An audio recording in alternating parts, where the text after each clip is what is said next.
Hello, it's Mo. Welcome to my channel. Welcome back if you've been here before. I don't know if you remember this, but back in school, some of us had to annotate little short stories we had to read and then write about whatever it is we were annotating about. A lot of people hated it. For some reason, I loved it. If you move over to book talk, annotating has resurged, I guess, and made a comeback.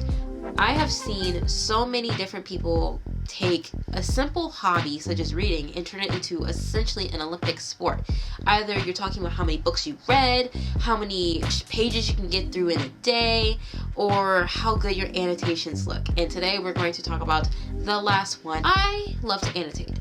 I have always had a brain that's always moving, and granted, a lot of the things I'm annotating and thinking about may not be that smart.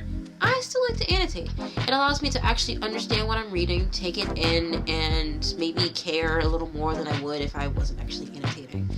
I think it's not for everyone, especially if you're not doing it for school, like who cares? But personally, I love it. But there's something that I've noticed, and that is if book talk is going to do anything, it's going to influence you to buy more things. Why? I don't know.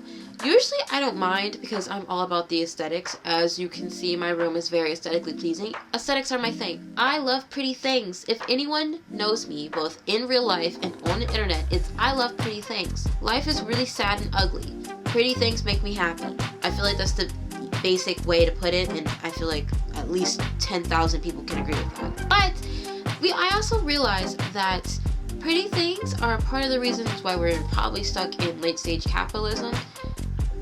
And I also think that while I love book talk, it's not helping. It's not helping. I'm going to give you the very, very bare bones basics of annotating. My bare bone basics of annotating. Most bare bone basics of annotating. Try to say that 3 times fast. I can't believe I just said that without messing up. Everyone who doesn't annotate, who's thinking about annotating, one of the reasons why they don't annotate is because they don't know what to annotate. You can go the analytical, the scholarly way, and actually maybe look up different themes and stuff on the internet and then apply that to whatever book you're reading.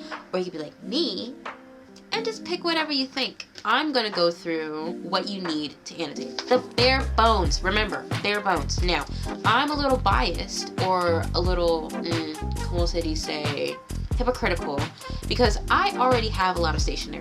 I have a bad habit of buying very cute things, very cute stationery for school, for fun, for annotating, for whatever. I just like cute stationery, or stationery in general. So when I say you don't need to buy these things, but you see that I have it, it's not because I bought it for this reason, it's because I already had it and I'm reusing it for a new thing. We shouldn't be going out and buying new things just because someone mentioned it or someone has cool highlighters.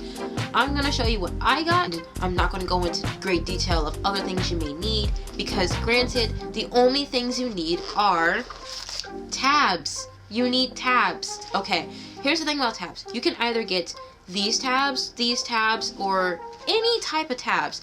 I highly recommend these tabs because the pack that I got off of Amazon has hundreds, and the best part is they're clear so that you can see the words, as opposed to with these tabs, you can't necessarily, if you post it on, you're not going to be able to see whatever words it's covering up, obviously.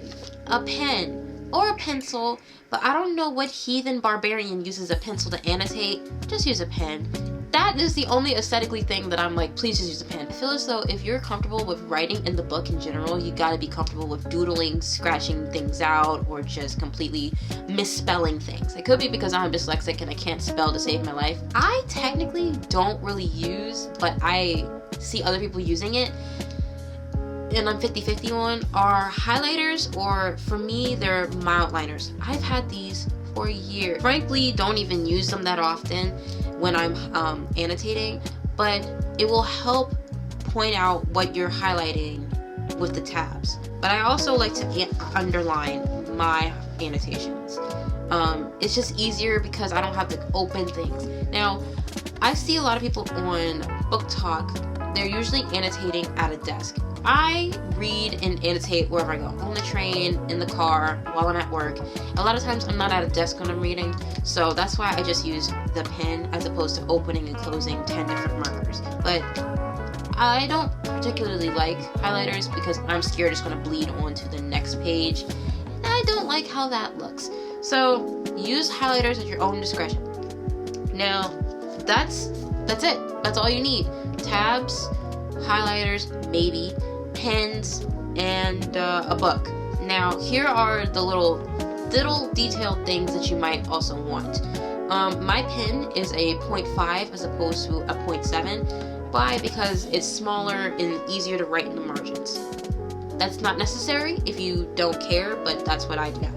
And finally, sticky notes. Now, this is the cutest sticky note thing ever. I know. It's from Etsy. I got it like 2 or 3 years ago, and it still has notes in it. If you have a lot of thoughts and you don't want to put it in the margins, you're going to put it on a sticky note. The last thing, which goes back to the first thing I mentioned, which is, what are you annotating? Goes towards the bookmark. Because every time you read, you need a bookmark. Now, you can obviously buy a bookmark. Why would I do that when I can just make a bookmark? My bookmarks I make with each new installment of whatever book I'm reading. So I have a Hunger Games bookmark, I'm going to make a Catching Fire bookmark, and basically the bookmark has the title of the book and the different colored tabs, and each tab has a reason, whatever it is I'm highlighting. Like I said before, you can make your tabs, your annotations be more scholarly and try to look up themes and different foreshadowing and whatever it is you're looking for in the book. So yeah, there you go. The easiest annotating video there is. On TikTok, I watched this one girl, she was annotating, and everyone was just in the comments asking, where'd you buy this? How much was this? What do you annotate? And while I understand, I also think that annotating is a personal thing, at least when you're not doing it for school. It's a very personal thing. What are you looking for when you're reading? Why are you even reading this? Do you even care about what you're reading? Or do you even have these deeper questions while you're reading? If the answer is no, that's perfectly fine. But if the answer is yes, give it a color, give it a sticky note, boom, you got yourself an annotation. It's really fun, and also makes you look really smart. I go to work, and the men at work are just like, what are you reading? What are you writing? And then I'm just like, oh, I just love to annotate. I just love to read and to understand. Blah, blah, blah, blah, blah. In reality, one of my annotations is just gross. Because she was talking about Gail, and I was just like, okay, gross. Look, one of my annotations says, bro, too smooth. And it was PETA. It was just PETA being funny. You know, they don't have to be really deep thoughts. If it's for school or work, you should probably make it deep. If it's for fun, don't gotta worry about it.